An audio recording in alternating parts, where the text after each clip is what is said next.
Catherine and William, the Prince and Princess of Wales, have made the Time 100 Philanthropists list.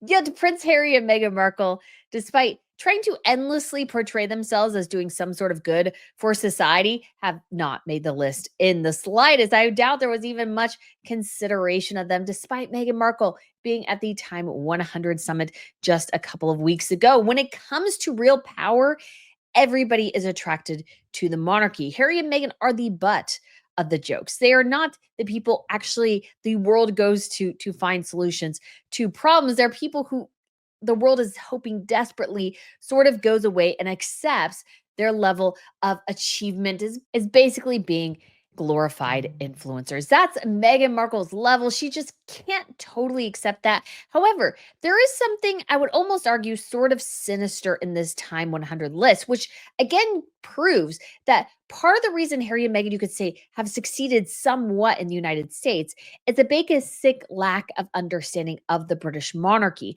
And this little tidbit in the synopsis of Catherine and William, I want to highlight because it's so potentially dangerous to the future of the United Kingdom if Catherine and William decide to go in that direction. So we shall get into all this today. But if you haven't been to Royal News Network before, hello, my name is Brittany. I provide compelling royal commentary. So if you guys want to hit that subscribe button, I would love to have you back. And I thank you guys all for such the positive feedback on our new setup here. It is grand. It is glorious. It is not what I intended for this lens, but it is absolutely perfect. So thank you guys so much for your wonderful considerations here. And I do want to shout out Ana Lucia Diamonds, and let's see how well this lens. Oh my gosh, guys, it really does focus on these. That's amazing. So that's my 7-stone eternity band, which I absolutely love. I have this crown ring I got at Kensington Palace, which sort of goes with it perfectly. And what I think of when I look at this is a tiara that has an additional diamond bandeau around the base. That's what I think of when I think of this. So, guys, if you're interested in Ana Lucia, they are lab created diamonds. Of course, you can get this 7-stone eternity band 20% off if you use code ROYAL20. And so, guys, check it out. I would love to have you support what we do there. And they have so many other wonderful and amazing pieces for you to check out as well. Now, when it comes to the other royals, of course, the Chelsea Flower Show is in effect. And Princess Eugenie and her sister Beatrice made an appearance, although Eugenie was much more public. And Beatrice, we just saw her back in pictures with Eugenie. So I thought that was maybe a smidge odd. And we got this huge, wonderful piece of Princess Eugenie talking about her scoliosis and the surgery and everything and the impact that has had having some obvious back issues connected to her scoliosis. It was in the Telegraph. So if you want to check it out, I'll try to remember to link it down below. I haven't had a chance myself to read it fully yet, but she did go and meet some other people who have had similar issues. And I think it's a great reminder that royals, despite all the opulence and the palaces and the connections and everything, they are people too. They have health issues. And so it's just great to see her highlighting that. I still love, love, love, love, love that for her wedding, she had a dress that showed off her back and showed off her scars because let's be honest, I think that's very encouraging to other women. And then we do also have them, Catherine and William, hosting a garden party at Buckingham Palace. So, in addition with them was Princess Eugenie, Zara Tyndall, the Gloucesters, and the Edinburghs. So, I thought that was great that once again we get a bit of a cousin garden party. I hope maybe we have another. It would be awesome to have like 2 cousin garden parties. We had one last year, Prince William hosted with essentially all his cousins as Catherine was going through her cancer treatments. So it was great to see them doing that again. Catherine was in all rewears. We've seen a ton of rewears from her this year. And I feel like there's an interesting story there to explore. So maybe we will get to it on our fashion channel, Royal Fashion News. If you guys want to go ahead and check that out, you can do that as well. So on to this list. And what this means broadly for Harry and Meghan in some ways is that people just still don't take them seriously when it comes to their philanthropy. I put that in quotation marks because what I see with them is a total level of sort of ridiculous hubris when it comes to their foundation. So let's look and see what Archewell Foundation is like doing right now. Is it doing anything? I don't know. Like their whole thing is show up and do good. I think that's what like most people attempt to do in life, but don't always achieve, and that's fine. So, like everything, it's more about how good the website looks compared to actual functionality. And so we have an update Safety by design wins, accountable tech. And so they're talking about, let's see, when was this published? So this was just in May. What I also find weird is that Harry and Meghan, I don't feel like give a lot of transparency into anything. And so all it says is this week, the Archewell Foundation is highlighting accountable tech who recently published a study inciting gaps in the recent protections put into place for teens on Instagram. The report focuses on inconsistencies in the application of settings for Instagram teen accounts and sensitive content within Meta's framework, including sexualized content, alcohol related content, reaching all the teen accounts used in the experiment.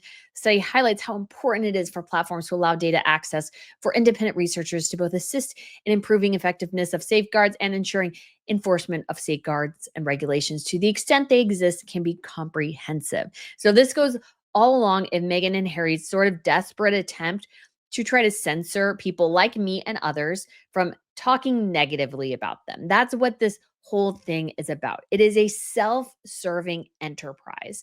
And I find this particularly dangerous because I understand teens want to be on social media, but my overall comment, guys, has always been if your kid can't handle being on social media, if you don't want your kid on social media, don't allow them on social media.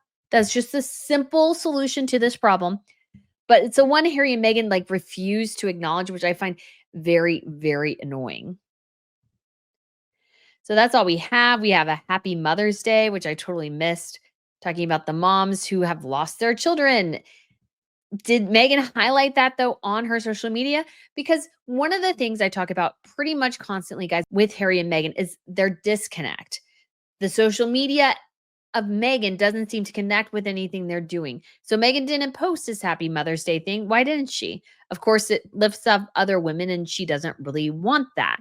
And this whole unveiling the lost screen memorial, I actually think it's well done, but it's sort of pointless because in some of these cases, and they sort of admitted this in the CBS interview, that the actual situations were sort of broad. Like in one case, it was a kid who had purchased drugs online. It's like, well, how is social media supposed to help that? Because people use keywords and all these sorts of things. It's an attempt to control something where it's really personal autonomy and parental authority that really matters the most. So Harry and Meghan's, I would say, attempts overall to be somehow movers and shakers is pretty dismal at best. And they have had some pretty severe controversies recently. Now, I didn't get a chance to cover this because I it wasn't really neither here nor there for me. But the Archewell Foundation had been giving money to this group, and at some point somebody showed them, hey, this woman has written some pretty defamatory things regarding Israel and those sorts of things. And so they're like, they all of a sudden were like, oh, we didn't know that, and we pulled their money. I'm like, how did you not know that? Like, that's the purpose of your organization. And it says that the Archewell Foundation, this is in response to everything. We show up and do good. Our values are an extension of our founders, Harry and Meghan. Our funding, which is the problem. That's the problem. Our funding and grant support extends to individuals and organizations of all walks of life with varying political views, cultural beliefs, ideologies, identifications. We do not discriminate. We welcome all, yada, yada, yada. But we do not tolerate any form of hate speech. I mean, what about Meghan Markle calling the royal family racist and then her husband attempting to walk that back 2 years later after the whole world's media ran with it? Blame the British press. I think you guys are responsible for some of that. Would you not? Including hate-filled symbols, language, and imagery, no matter the community it targets. I mean, it's okay if you target, of course, the royal family, but anybody else, no. For us, association with the blending of the Star of David with the swastika is impossible to accept. Additionally, language calls for the destruction of others while explicitly or implicitly crosses a line is not aligned with our values. We are pro-humanity, except for the royals, pro-love, except for the royals, pro-peace, except for the royals, pro-equality, except for themselves. Meghan Markle literally goes around and gives her friends gifts, calling herself Her Royal Highness the Duchess of Sussex, which is clearly an attempt to lord a royal title over her friends. Like these are the people. So of course, they did not make the Time Philanthropy 100, but Catherine and William definitely did. And so we have their reasoning here. It says philanthropy is hardly a new calling for British royalty. King George II, in his first recorded act of royal patronage, helped establish an antiquarian society focused on art and architecture conservation in the 18th century. The modern royal agenda, though, suggests priorities have shifted.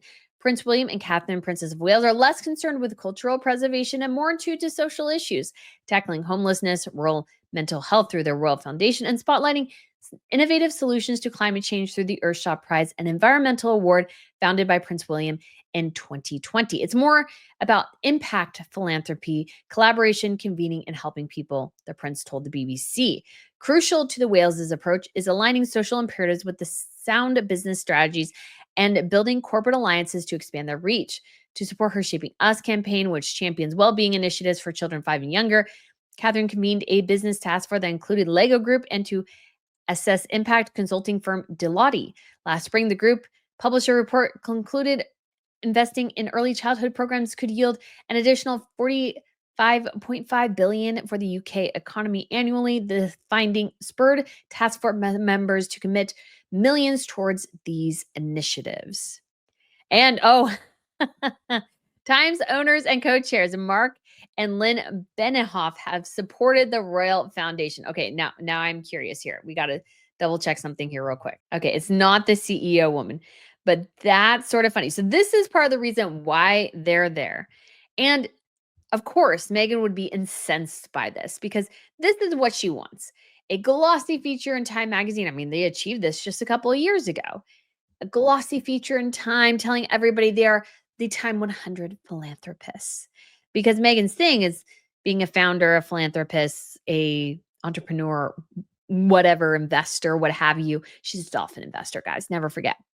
But there's actually, I think this is actually a pretty poor reflection of what Catherine and William do. And there's something in here that I think is particularly dangerous. And I really hope, and I don't think so, because I think this was written without Catherine and William's approval.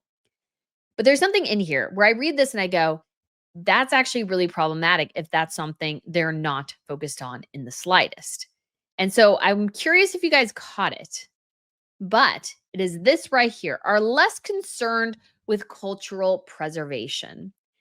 Guys, the whole reason royals exist is because of cultural preservation. You cannot have royalty without cultural preservation. That's just the bare bones basic about it. And I think this reflects a lack of understanding of what the British royals do. And I think a lack of respect for King Charles, because King Charles and his King's Trust has really been the one who has been changing and adjusting the royal agenda over the last several decades, to be quite honest. So to highlight Catherine and William here and to say, oh, they're less concerned with cultural preservation, I think is actually not a good thing. Because social issues can flip, can change.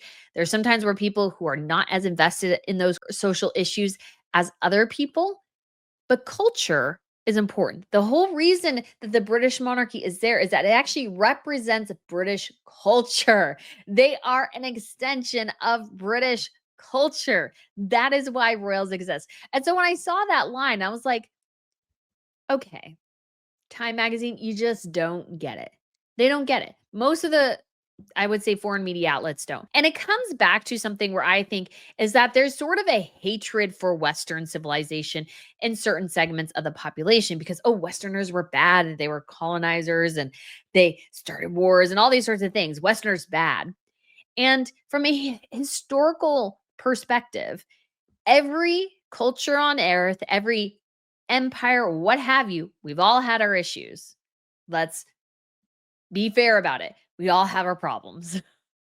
We all have our bad spots in history. And there's certain cultures that because there was no written record, we just don't have an idea. We don't have a witness statement regarding the travesties that they would inflict on each other. This is definitely the case in many parts of Africa. There was no written language for them until sometimes the 1800s. So there's huge swaths of history that we know nothing about compared to the West, where the written word has been there. If you go back to ancient Egypt, what in like BC 5000 or something like that, 3000, something to that effect, there has been a written record. And that record is important. And it's important for Catherine and William. And I do worry a bit about this because I think William is not a fan of all the pomp and ceremony. I don't think it's his favorite thing about being a member of the royal family. But that is part of what makes you a member of the royal family, and part of what makes the royals different than celebrities. That's why it's so critical for them to invest and highlight in some of those things, because Tom Cruise can get a huge crowd together, but he cannot stand on the balcony of Buckingham Palace. He can't be in the Golden State carriage going down the Royal Mall. Like, he can't do that. The royals, they can. And so there has to be sort of this, I think, balanced approach where you do preserve culture. And that's been a huge thing and a talking point in the UK recently, which is why I almost think this is sort of a slight almost for Time Magazine to do this, because there has been such talk and discussion about how Britain has changed with immigration and how some of that is good and some of that is actually quite bad. And how sometimes the British culture is sort of taken over by another in their own country, which is crazy to think about. These are conversations that have been happening for a long time throughout Europe, but they are starting to hit more and more, I think, of the mainstream in some ways. And I know some people were like, well, it's good to have immigration. It is. It's not that it isn't. However, you don't want to lose yourself in the process. And so I think it's, again, a huge, huge blunder by Time Magazine to say Catherine and William essentially don't care about British culture. They're more interested in social issues. Now, that might be something where Time Magazine's like, yes, this is what we care about. But I don't think that's what Catherine and William care about or should ever care about.